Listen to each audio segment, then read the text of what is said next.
کل صاحب یہ سوال ہمیں حفیظ احمد صاحب نے لندن سے پوچھا ہے۔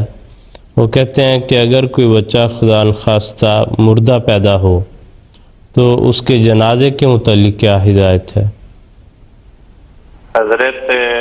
رسول پاک صلی اللہ علیہ وسلم نے فرمایا ہے کہ جو بچہ زندہ ہونے کی حالت میں پیدا ہو اس کا جنازہ پڑھا جائے گا، اور جو بچہ پیدا ہونے کے بعد یعنی جب وہ ماں کے پیٹ سے باہر نکلا اس وقت وہ زندہ نہیں ہے تو اس کا جنازہ نہیں پڑھا جائے گا۔ اب یہ کیسے پتہ چلے کہ بچہ اگر پیدا ہونے کے جلد ہی فوت ہو گیا ہے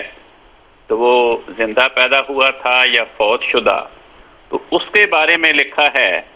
کہ اگر وہ بچہ ماں کے پیٹ سے باہر آنے کے بعد رو پڑا ہے یا اس نے کوئی چیخ ماری ہے یا اسے چھینک آئی ہے